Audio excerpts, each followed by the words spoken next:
Dizem-nos de todas as partes. São chegados os tempos marcados por Deus, em que grandes acontecimentos se vão dar para a regeneração da humanidade. Ora, tudo na criação é harmonia. Tudo revela uma previdência que não se desmente nem nas menores, nem nas maiores coisas. O progresso da humanidade se cumpre, pois, em virtude de uma lei. Todas as leis da natureza são obra eterna da sabedoria e da presciência divinas. Quando a humanidade está madura para subir um degrau, pode dizer-se que são chegados os tempos marcados por Deus, como se pode dizer também que, em tal estação, eles chegam para a maturação dos frutos e sua colheita. Nestes tempos, não se trata de uma mudança parcial, de uma renovação limitada a certa região, ou a um povo ou a uma raça. Trata-se de um movimento planetário a operar-se no sentido do progresso moral. Uma nova ordem de coisas tende a estabelecer-se. Mas uma mudança tão radical como a que se está elaborando não pode realizar-se sem comoções. Desse conflito, forçosamente se originarão passageiras perturbações. Hoje, não são mais as entranhas do mundo que se agitam, são as da humanidade, a do ser humano. A época atual é de transição. Confundem-se os elementos das duas gerações, a geração velha, que se vai a passos de gigantes, e a geração nova, que chega como a força de um raio. Assistimos à partida de uma e à chegada da outra. Em cada criança que nasce, em vez de um espírito atrasado e inclinado ao mal que antes nela encarnaria, virá um espírito mais adiantado e propenso ao bem. Opera-se presentemente um desses movimentos gerais destinados a realizar uma remodelação da humanidade. A multiplicidade das causas de destruição constitui sinal característico dos tempos, visto que elas apressarão a eclosão dos novos germens. São as folhas que caem no outono e às quais sucedem outras folhas cheias de vida, porquanto a humanidade tem suas estações, como os indivíduos têm suas várias idades. Venha compreender como a doutrina espírita, o consolador prometido pelo Cristo, nesse momento de transformação do mundo, nos esclarece a mente sob bases sólidas, consola o coração através do jugo de Jesus, alerta a consciência pela prudência dos espíritos superiores e educa sentimentos e ações sob a luz da sabedoria divina e do amor cristão.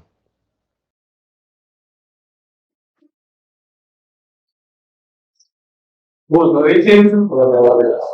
Para mim é uma alegria poder contribuir com esse processo. E espero que as reflexões que eu vou passar para vocês nessa noite possam nos auxiliar nessa caminhada, né, que estamos vivendo já há algum tempo, ao qual a doutrina espírita se apropria com o termo transição planetária. Então, hoje nós temos aí essa reflexão sobre o alcoolismo, né? E, como alguns de vocês já conhecem algumas palestras minhas, eu sempre busco trazer uma reflexão em cima da codificação quando são os temas livres. E, para minha surpresa, quando eu busquei nos livros, né, a tecnologia nos auxilia muito isso. Então, quando eu busquei na codificação, em 5 livros digitais lá, basta você fazer uma busca pela palavra e ali localiza o termo, né?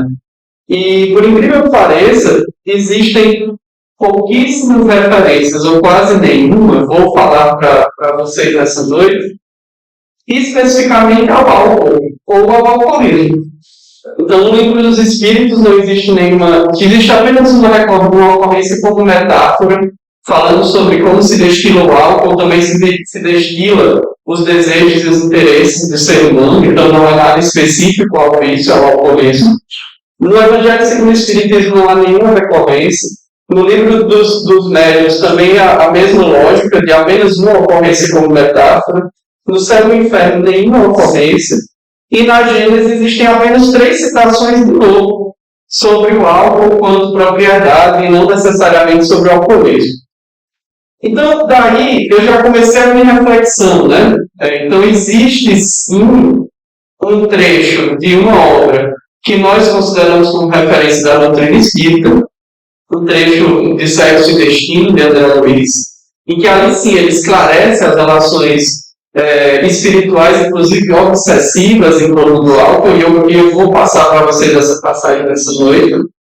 Mas quando nós olhamos então para a codificação e não encontramos nenhuma referência direta, precisamos então, quanto espíritas, compreendermos que os vícios, as paixões, de maneira geral, nos ligam à matéria e a essa condição que nós estamos, mas não adianta apenas responsabilizarmos um objeto que muitas vezes é o que supre ali temporariamente, justamente a nossa dificuldade de lidar com as nossas angústias, com os nossos vazios e com o nosso crescimento pessoal.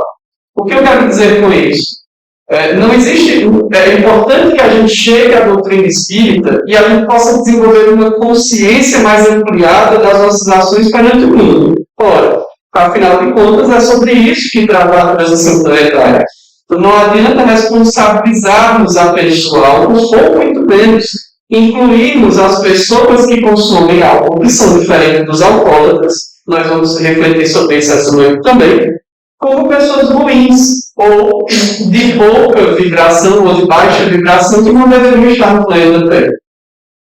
Nós não estamos aqui, meus irmãos e minhas irmãs, para reforçar, através da doutrina, os nossos preconceitos e julgamentos, os nossos vícios e as nossas vaidades. Ao contrário, nós estamos aqui para suavizar os nossos corações, para aliviar as nossas dores.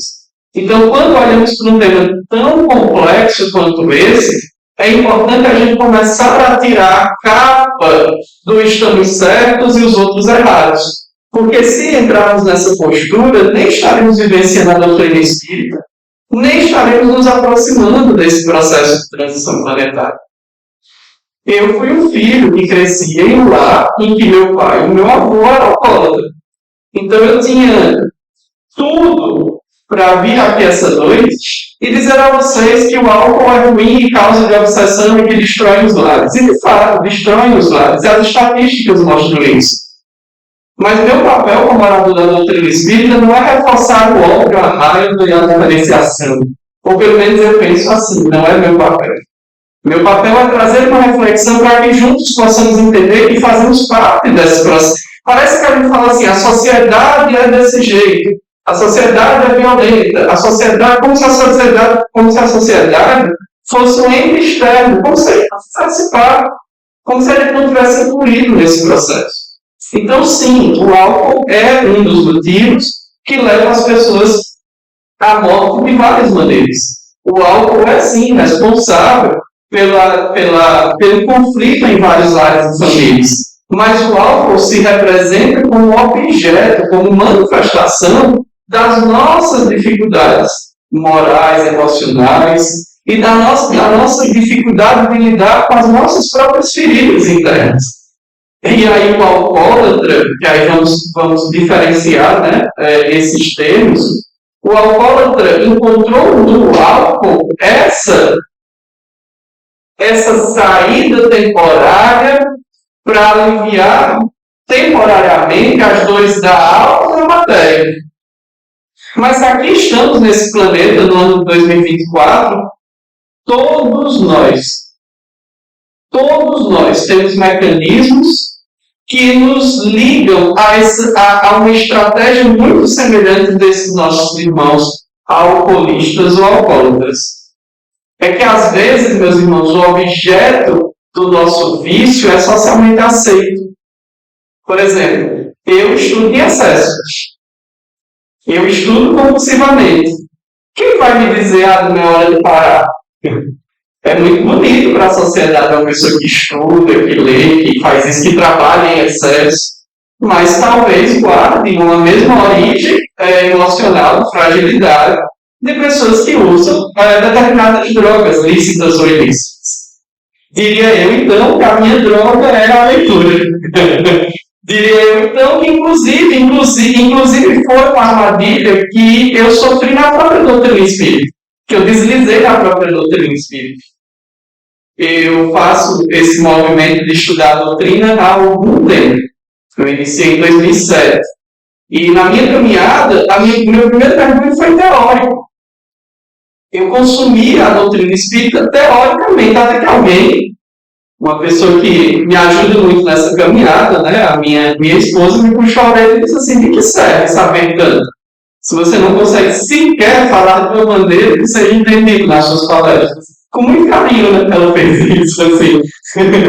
E aí eu olhei para ela e disse: tem razão, de que serve a gente estudar tanto, ler tanto, e ter tanta dificuldade, e começa a criar um abismo ainda maior, meus irmãos.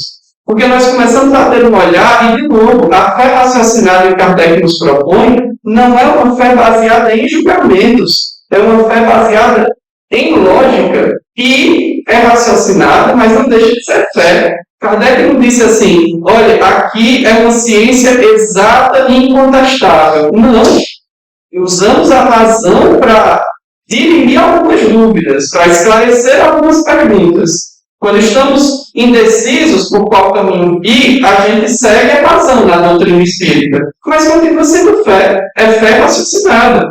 E fé exige que a gente trabalhe também o nosso coração, não apenas a nossa razão.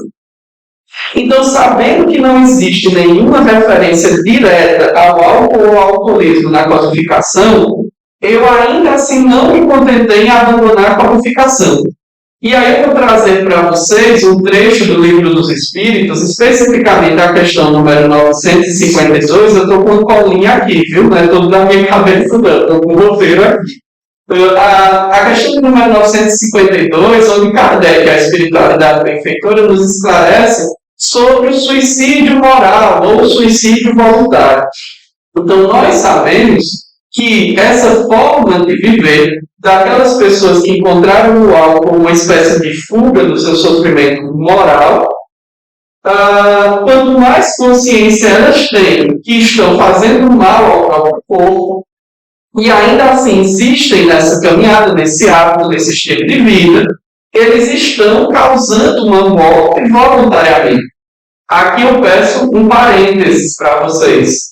Cuidado para a gente não cair em um lugar comum que a doutrina espírita nos convida a evitar.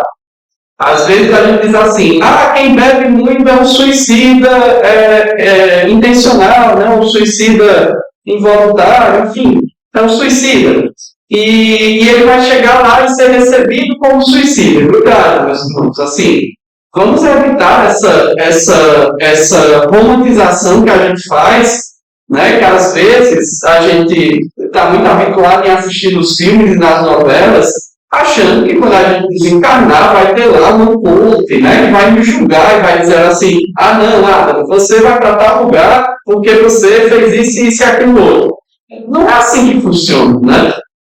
Então, se nós atentamos contra a nossa própria vida, isso gera um peso, um desgaste, um sofrimento. E esse desgaste, esse sofrimento faz com que, quando a gente desencarna, na verdade, antes mesmo de desencarnar, mas quando a gente desencarna, isso fica mais intenso, em que a gente vibra e se aproxima, como se fossem ímãs, de espíritos que estão naquela mesma sintonia, mesma vibração. E ali nós vamos nos dando conta daquilo que está acontecendo.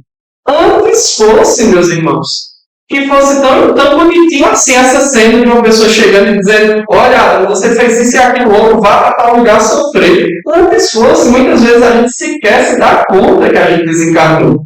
Basta olhar as obras de André Luiz, as obras de João de Ângeles, as obras de Ivone Amaral Pereira. Muitas vezes a gente nem percebe e fica esperando lá o julgamento final, a corte, né, vir dizer para onde a gente tem que ir. Muitas vezes a gente simplesmente acorda como se fosse mais um dia natural do trabalho e fica lá no plano espiritual sem entender o que está acontecendo.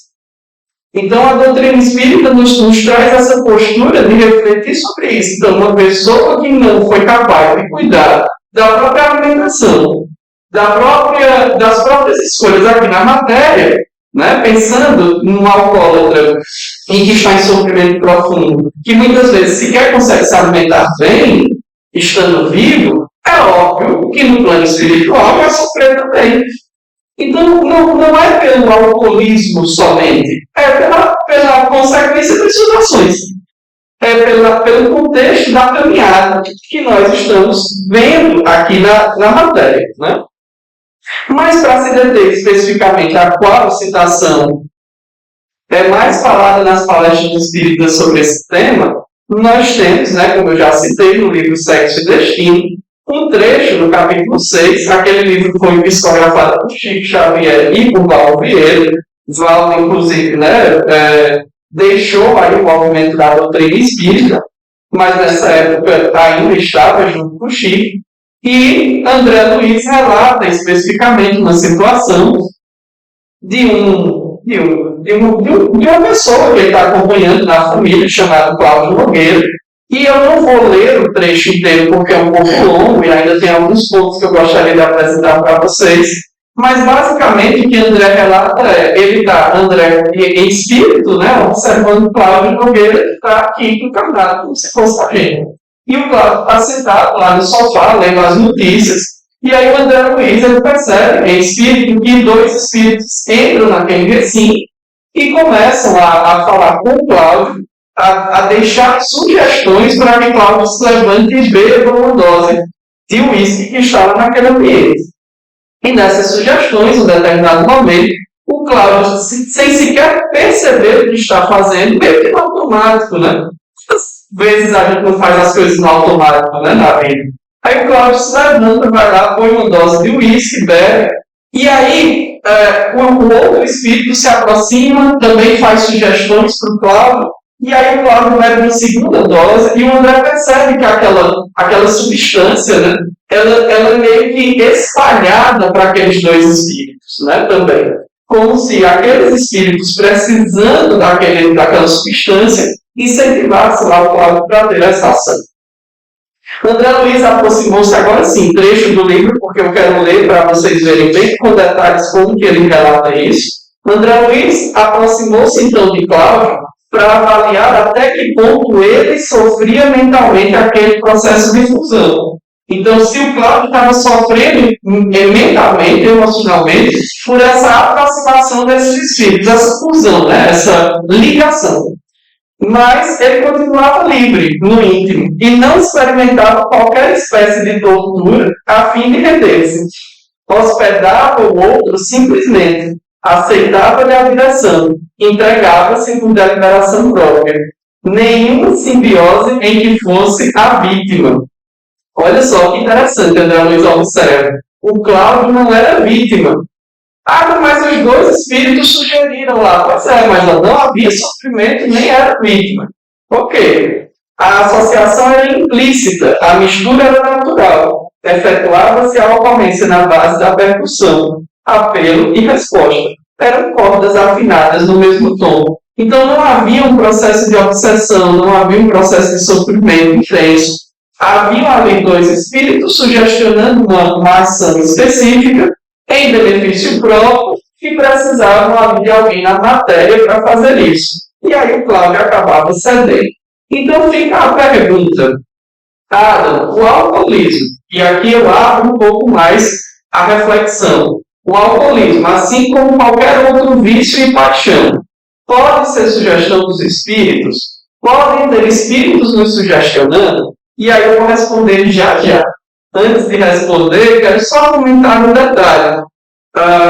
Existe uma referência na Organização Mundial de Saúde que nos coloca como um consumo natural de álcool ou consumo excessivo de álcool. Nos dois cenários, o consumo natural ou o consumo excessivo não caracteriza a pessoa como um alcoolista ou como um alcoólatra. Olha só, mesmo que a pessoa consuma excesso de álcool, não significa que ela é um alcoólatra. Porque o alcoolismo é uma doença, segundo a Organização Mundial da Saúde, aí desculpem, aí a gente vai sair um pouco das referências espíritas, mas que são importantes para a gente entender esse tema que é complexo. Então, a Organização Mundial da Saúde considera o alcoolismo como uma doença incurável, progressiva e quase sempre fatal. Então, às vezes, isso é a citação direta da OMS, tá? Então, muitas vezes, a gente olha para alguém que está sofrendo, vítima do alcoolismo, e dizemos assim, olha só a qualidade do espírito, né, que somos. É só a falta de vontade. Esse aí está fazendo isso aí porque é falta de vontade. O dia que quiser, para. Poxa, é só ir fazer um tratamento de centro espírita que para. Não é falta de vergonha na cara. É só no dia que quiser, para. Olha só, meus irmãos, é uma doença incurável para a OMS. Agora, óbvio que existem pessoas que conseguem parar de beber. Existem pessoas alcoólatras que conseguem parar de beber. Mas talvez eles precisem lidar com aquilo durante a existência inteira, essa existência material.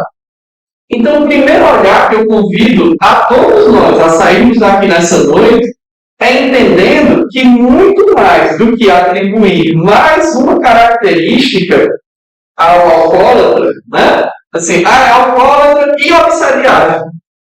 Então, além de atribuir mais uma característica ao alcoólatra, que tal refletir sobre sendo um problema de saúde pública?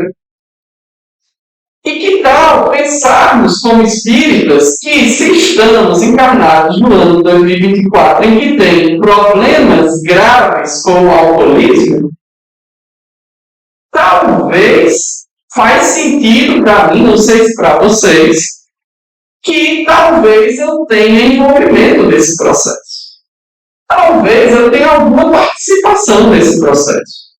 Talvez seja importante para mim contribuir em algum lugar. E aqui, meus irmãos, é muito importante que a gente reflita. A doutrina espírita não nos convida a mudanças individualistas. Então não adianta a gente chegar à doutrina espírita e pensar assim, vou parar de beber, vou parar de fumar, vou parar de comer carne vermelha, para ver se eu me torno um espírito melhor. É o contrário, meus irmãos. Quando conseguirmos trabalhar as nossas paixões, os nossos vícios, as nossas questões, talvez a gente pare de comer carne vermelha, de fumar, de beber, de falar mal do povo, de querer interromper, de desrespeitar como que o outro conduz a sua própria vida. Então, o movimento é o contrário. A gente cuida primeiro das nossas questões, para quem sabe, olha que interessante, para quem sabe a gente conseguir aumentar um pouquinho mais a nossa vibração e impactar coletivamente as pessoas que estão ao nosso redor. Porque a palavra é muito fraca.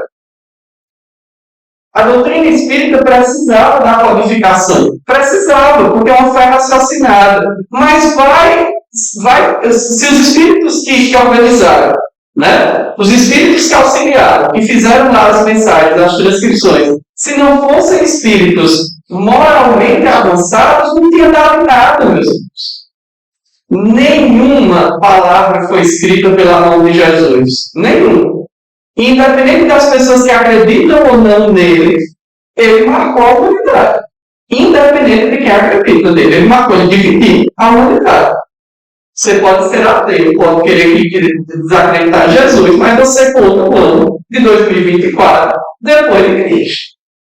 Então, mesmo que você desacredite, ele dividiu a humanidade. Então, as palavras são importantes, assim como a carga que elas trazem. Então, eu fiquei muito cuidadoso quando eu fui preparar essa palestra, porque, assim como eu já disse para vocês que eu vivi em um lar, que meu pai e que meu avô eram alcoólatras, eu também vivi a experiência de ver meu pai deixar de consumir álcool. E para ser muito sincero com vocês, eu tenho absoluta certeza de que não foi um fator único. Eu tenho quase certeza que ele, nos conflitos pessoais dele, eu não posso perguntar mais a ele, porque ele desencarnou em 2018 e ainda não me apareceu para falar nada, então quem sabe aí ele me fez esclarecer isso, né? Ele simplesmente foi transformando, trabalhando questões pessoais, e isso foi se manifestando na decisão, na escolha mais consciente de parar de beber. Não tinha a questão da saúde, tinha a questão da saúde, mas sempre teve uma questão de saúde atravessando a existência dele. Então não era suficiente. Me parece, meus irmãos, que cada um de nós travamos batalhas internas, que a gente precisa travar as batalhas internas. Então não adianta a gente chegar na doutrina espírita e dizer assim, eu vou pedir aí para que a espiritualidade resolva essa minha questão. Se eu sou uma pessoa egoísta, se eu sou uma pessoa vaidosa, não, a espiritualidade aí me ajude a lidar com isso. A espiritualidade resolva isso. Se eu sou uma pessoa de baixa capacidade de reflexão pessoal, sempre responsabilizo outros, aí eu digo, a espiritualidade vai me ajudar a ter uma vida melhor. Se a gente ainda tem esse hábito de terceirizar, a gente não está compreendendo muito bem a doutrina espírita. E, de novo, o tema me trouxe tanto por uma relação pessoal, como também com essa reflexão que eu tenho cuidado muito nas minhas palavras.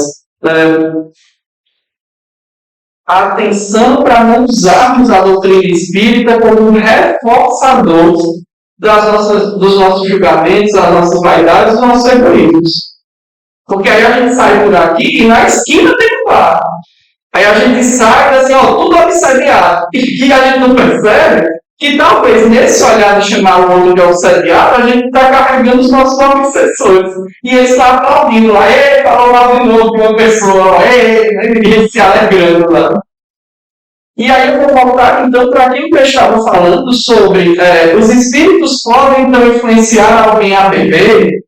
Aí, meus irmãos, vou recorrer ao Evangelho, ao Livro dos Espíritos especificamente, né?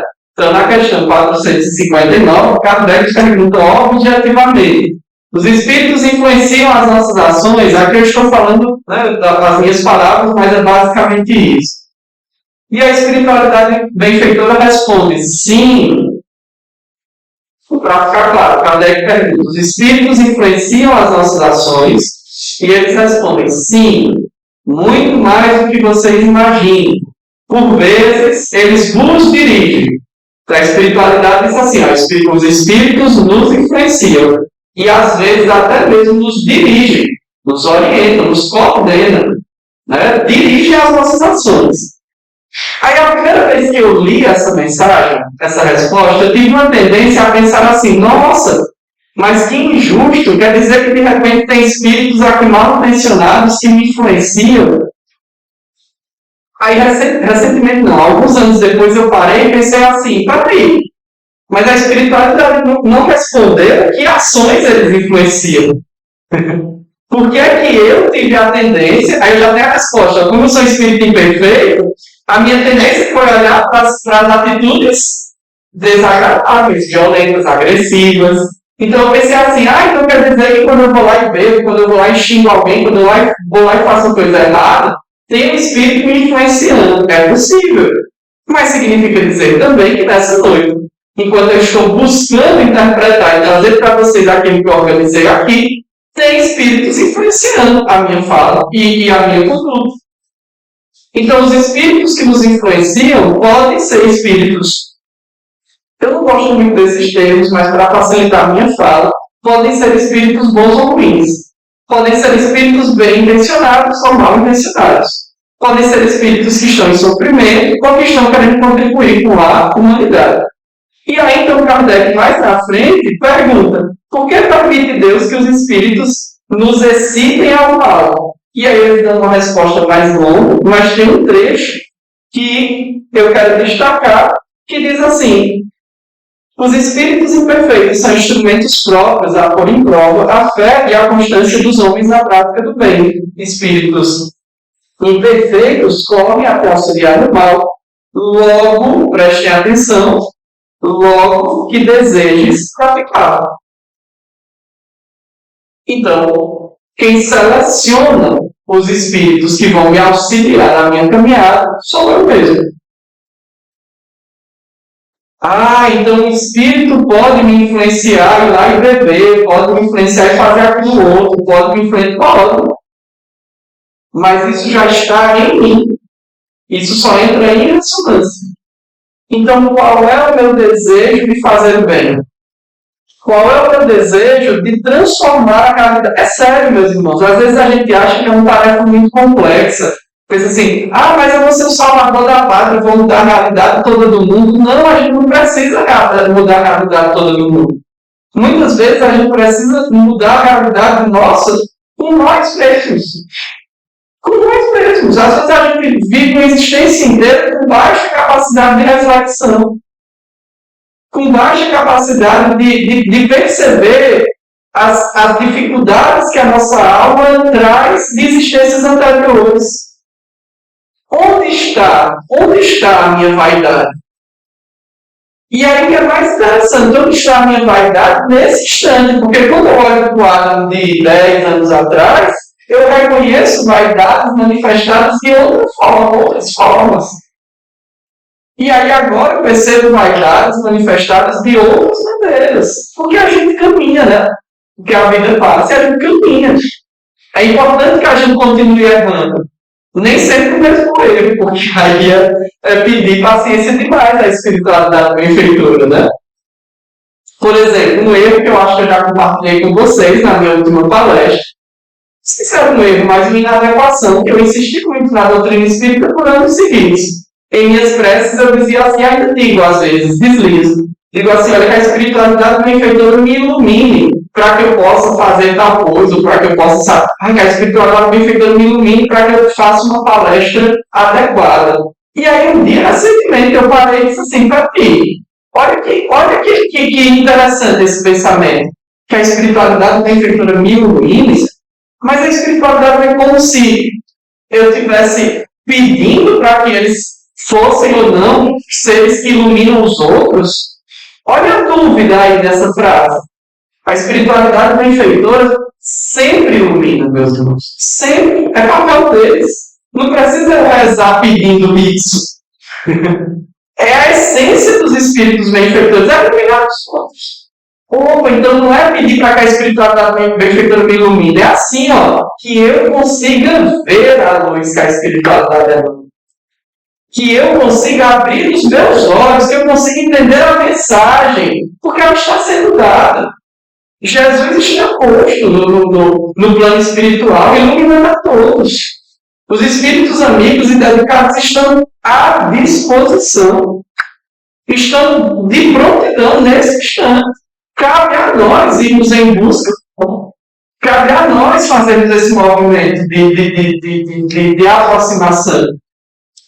Então, quando nós começamos a perceber essa relação com a doutrina espírita, nós vamos enxergando como que o álcool, voltando para o tema especificamente, se manifesta na vida de uma pessoa alcoólatra.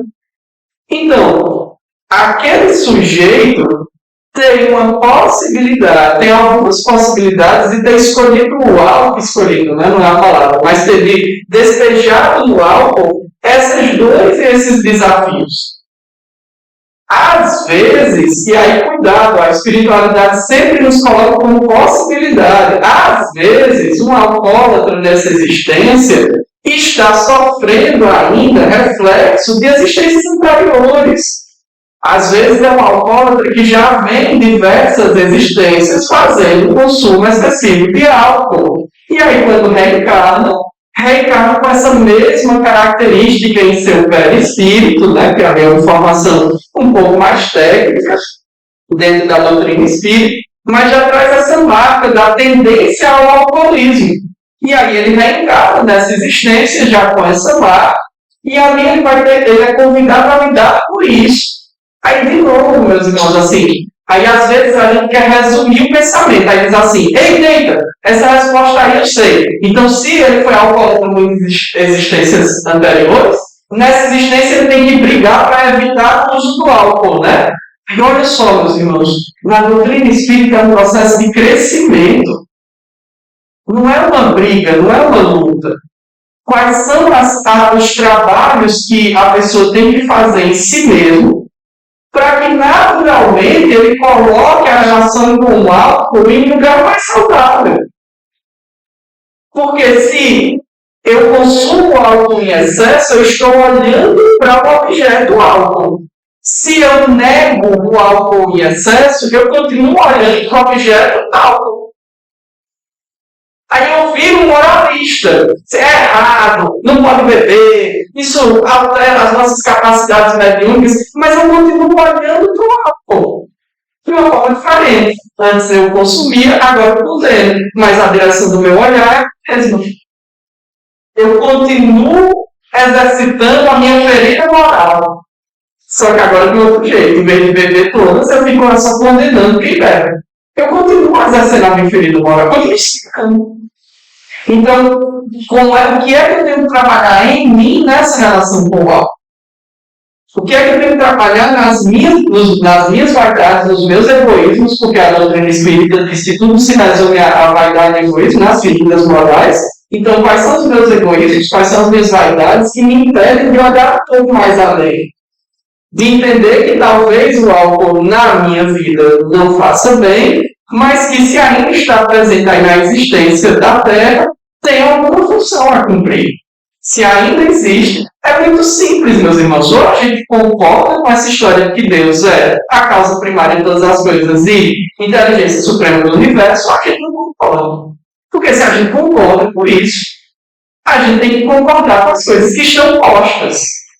Então, se Deus é a inteligência suprema do universo e ainda existe algo sobre a Terra, mesmo que eu entenda que existe o livre-arbítrio, eu preciso compreender que, muito mais do que querer exterminar isso, a mensagem é como lidar com esse contexto. Como lidar com esse cenário. Se ainda existe tanto assassinato sobre a Terra, como lidar como espírito com esse cenário. Se ainda existe tanta dor, tanto sofrimento, como lidar como espírito com esse cenário. Porque senão a gente começa a idealizar uma vida que não é o espírito da doutrina espírita. A gente começa a idealizar assim, não, porque quando eu desencarnar, aí eu vou ser lá recebido num lugar que não vai ter isso, não vai ter violência, não vai ter isso, não vai ter aquilo outro. A gente tem um discurso muito separatista na doutrina espírita ainda. Como se os bons fossem para um lugar e os ruins fossem para o outro. Imagine se isso fosse verdade absoluta. Se Jesus, há 2000 anos atrás, fosse para um outro lugar que não fosse dos que estavam sofrendo. E aí, como ficaríamos? Jesus veio parar aqui, por escolha, claro, né? Porque ele é um modelo, é uma referência, ele mesmo optou por isso. Mas ele veio trabalhar aqui entre nós, esse discurso separatista tem que ser combatido dentro da doutrina espírita.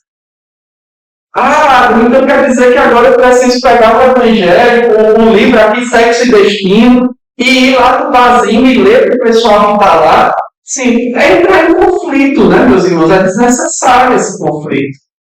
Mas aí, como que eu posso lidar na minha vida, inclusive com esse excesso de julgamento, com esse olhar de achar que as pessoas que bebem estão erradas, com esse olhar de entender que é uma doença, né, o alcoolismo, de entender que talvez ainda exista ali uma dificuldade de compreensão. Inclusive tem um médico, eu gostaria de ler isso, porque eu achei muito interessante. Nas minhas pesquisas, eu acabei encontrando uma palestra que aconteceu em 1999, o Alcoolismo e a Medicina, em um congresso espírita que está registrado no site Consolador. O nome do médico é John Violence. E ele diz uma coisa super interessante que eu gostaria de compartilhar com vocês. Ele diz assim, ele vai pontuando algumas coisas, mas teve um que eu, por causa do nosso tempo, eu quero destacar. Ele diz assim, há pouco a fazer para ajudar o alcoólatra, mas uma coisa é essencial. Não se deve tentar proteger alguém de seu vício. Se uma mulher encontra seu marido caído no chão, isso é de 99, né? Então, desculpem assim, estou dessa ideia de que uma mulher, né, tem que cuidar do homem que bebe, porque é uma característica da nossa sociedade ainda, né? Mas poderia ser substituído por duas pessoas, né, que convivem, que um está bêbado, ou bêbado e a outra não. Então, se uma mulher encontra seu marido caído no chão, desmaiado sobre seu próprio vômito, não deve dar banho e levá-lo para a cama. O único caminho para sair do alcoolismo é descobrir que o álcool é seu inimigo. proteger uma pessoa nessa situação não ajuda. Olha só que interessante. Em um congresso espírita, um médico especialista em alcoolismo, trazendo essa informação. Eu achei super interessante. Porque a minha primeira ideia é, nossa, aquela pessoa que está ali dando banho no outro, cuidando do outro que ela gosta, que ela quer bem, que ela ama, está ali exercitando, né, a caridade, a fraternidade, o amor, né? Pois é, só que olha só, né? Quando a pessoa que bebeu o suficiente para chegar naquela situação acorda, está deitada na cama, de banho tomado. E está super certo, não consegue atingir esse nível de percepção. A pessoa que está sob o efeito de álcool, né, o alcoolista que bebe sem limite, não consegue ter essa percepção. Então é óbvio, não é que a gente vai deixar a pessoa ali numa situação que possa ser arriscada, né? Não é que vai deixar a pessoa se engasgar, vai deixar no meio da rua, óbvio que não. Mas deixar que a pessoa experimente a sensação da dor de ter chegado naquele estado. Eu achei isso interessante. Porque às vezes a gente, querendo ajudar, no desejo de ajudar, a gente retira a oportunidade da pessoa enfrentar os seus próprios desafios, né? Os seus próprios monstros, as suas próprias sombras, né? Outra coisa que eu achei super curiosa nessa palestra, ele nos diz assim, não é papel da família tentar convencer o alcoólatra de que o álcool é o mal para ele. Na verdade, em tal situação, a família também precisa de ajuda, como oferecida pelo Al-Anon, né? Então, aqui ele fala muito sobre o método de tratamento dos alcoólicos anônimos, né? O AA, e o Al-Anon, que é um grupo que dá apoio à família, né? Analisando os alcoólicos anônimos, voltado para o apoio às famílias de alcoólatras.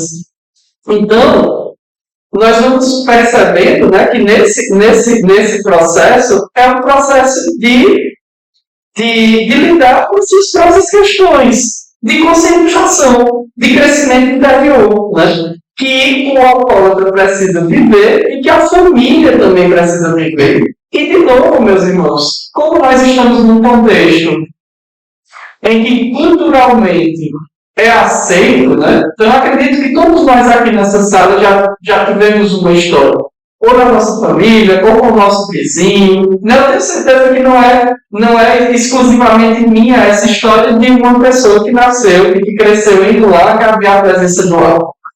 Porque na nossa cultura isso ainda é muito natural, ainda é muito reforçado.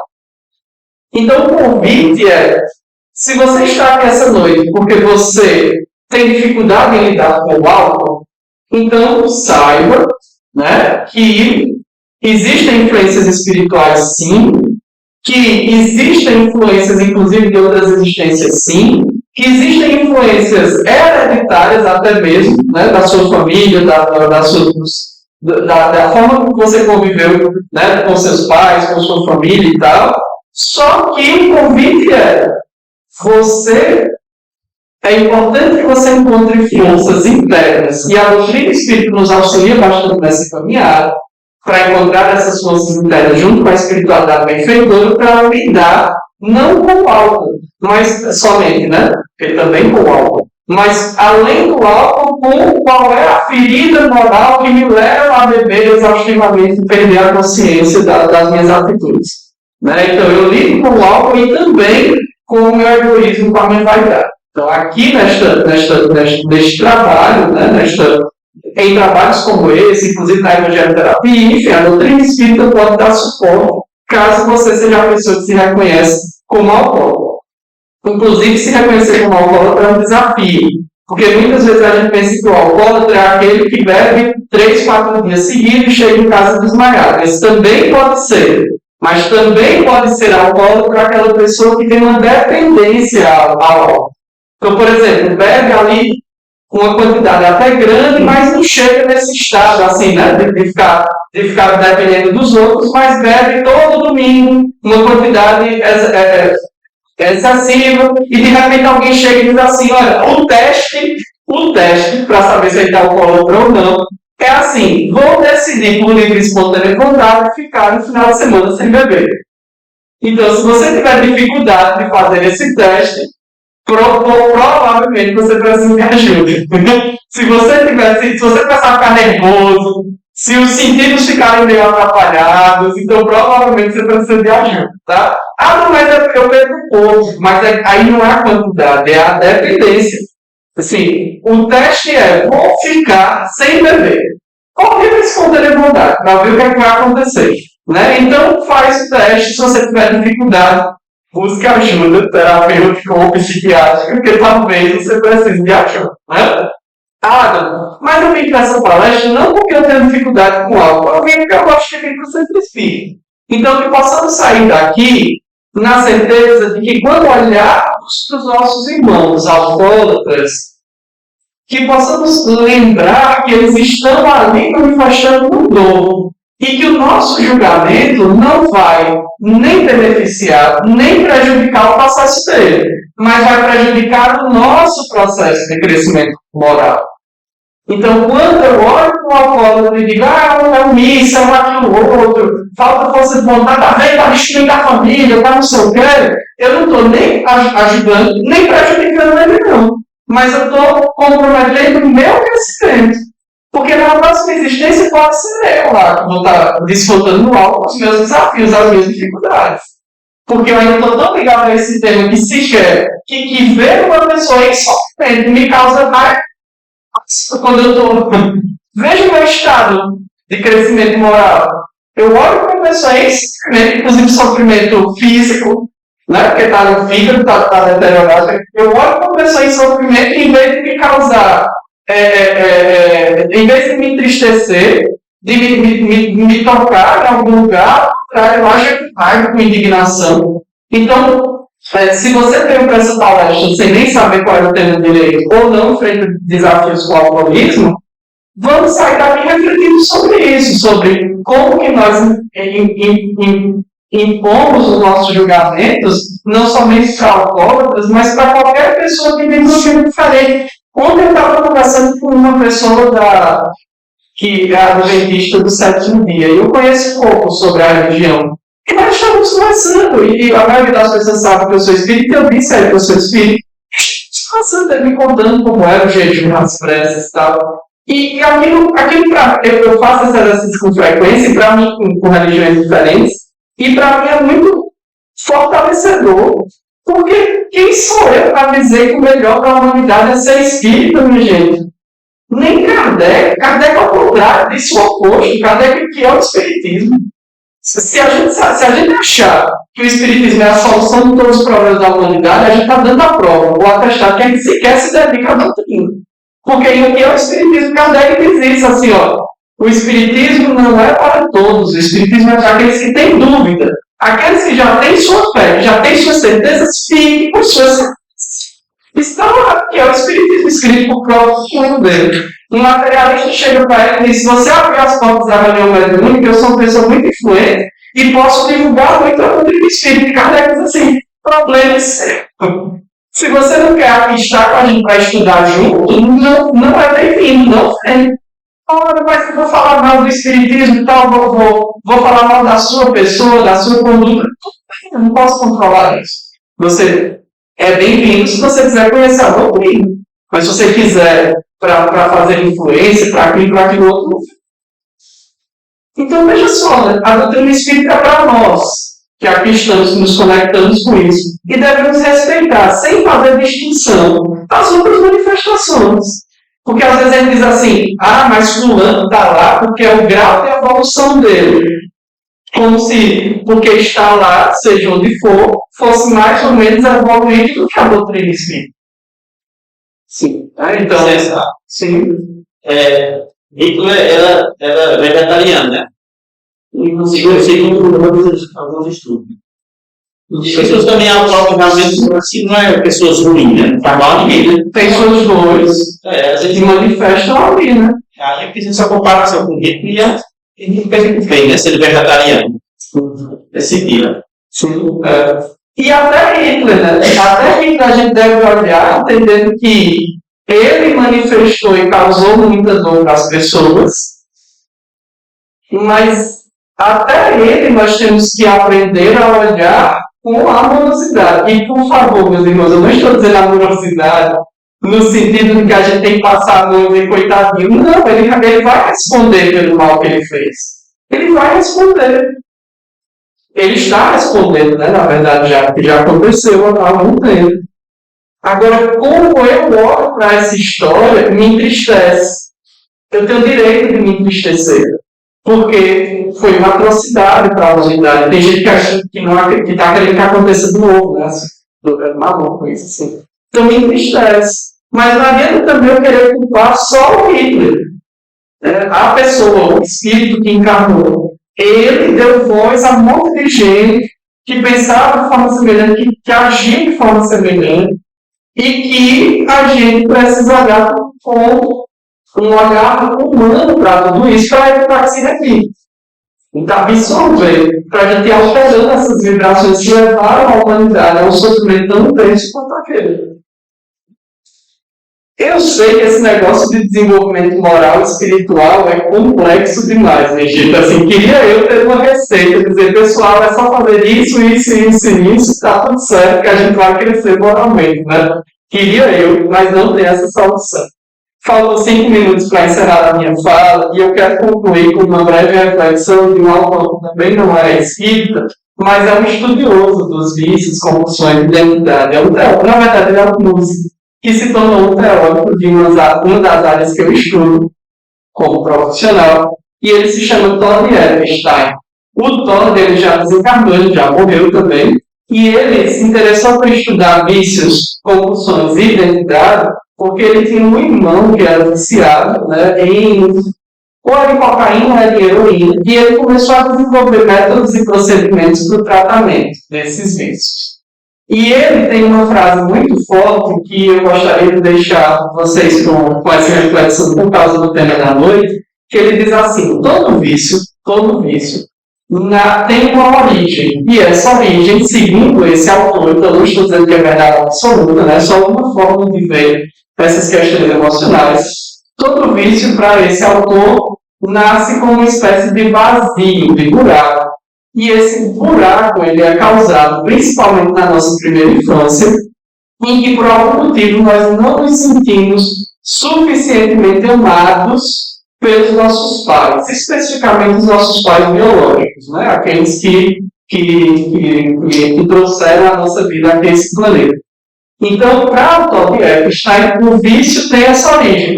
Em algum momento da nossa primeira infância, nós não nos sentimos suficientemente amados por aqueles que deveriam, entre aspas, nos proteger, e acabamos buscando no vício, na compulsão, uma espécie, né, de esforço para ocupar esse vazio, para tapar esse buraco. Aí a gente pensa assim, então o alcoólatra bebe para poder tapar esse buraco, né? Só que o meu primeiro, para esse autor é isso, mas o meu primeiro contato com essa teoria já me deixou reflexivo na seguinte situação. Será, meus irmãos e minhas irmãs, que dado o nosso estado de evolução espiritual, será que todos nós que aqui estamos nessa sala, e todos nós que estamos sobre a Terra, não nos sentimos em algum momento sem amor o suficiente? Será que isso não é uma realidade de 90% da população sobre a Terra, ou até mais, quem sabe? Então, por que eu vou olhar para alguém viciado e apontar e culpar e dizer que ele está errado, que ele não deveria existir, como em alguns casos acontece, se eu muitas vezes sequer tenho coragem de assumir? Muitas vezes eu sequer tenho coragem de assumir os meus vícios para mim mesmo. Fico num jogo ali de rato e gato, querendo esconder de mim mesmo algumas dores.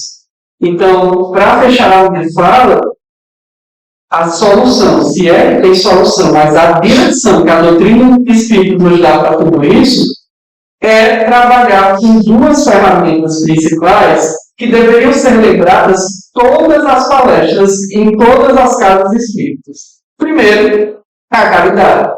Então, não se faz doutrina espírita sem caridade. E a segunda, reforma íntima. Eu diria, inclusive, que antes mesmo de começar a fazer caridade, devemos trabalhar em nossa reforma íntima. Porque, às vezes, aquilo que achamos que é caridade é caridoso para o outro, mas não é caridade em essência da mensagem. Eu, particularmente, acredito que é muito raro acontecer caridade em essência hoje no planeta Terra. Nós fazemos exercícios, nós nos esforçamos, nós nos aproximamos de eventos caridosos. Mas, dado nossa dificuldade moral, a caridade ainda está muito atravessada por interesses pessoais. Né? E aí, se tem interesse pessoal, não é caridade. Mas aí, para que eu consiga fazer o mínimo de caridade possível, é importante trabalhar na reforma íntima para me liberar minimamente desses interesses pessoais e conseguir estar presente o suficiente para, em determinadas ocasiões que minha alma vibra querendo agir em prol do próximo, eu consiga ouvir a mensagem. Né? Porque às vezes a gente está ali atravessado por nossas dores e sofrimentos e perdemos a oportunidade de fazer essa caridade. Eu espero, meus irmãos, que essas reflexões tenham sido úteis. Eu sei que eu talvez tenha aí fugido um pouco da regra de algumas reflexões, mas é a forma que eu busco trazer estes temas para que a gente possa ir construindo essa nossa caminhada. Né? Então, agradeço e parabenizo, né, o pessoal da Juventude da Área que está fazendo esse movimento. É muito importante, né, que a gente faça essa união entre o movimento espírita como um todo. Então, parabenizo. Agradeço o convite e a confiança, né, da direção da casa por me escalar para fazer esse momento. E agradeço também a direção espiritual da casa, porque no final das contas, né, eles quem orquestram tudo isso aqui. Que a espiritualidade do benfeitor e amigo consiga nos conduzir até os nossos lares, ou que pelo menos a gente consiga sentir essa condução e que possamos ter uma semana abençoada à medida que vamos vibrando também em benefício do próximo. Obrigado.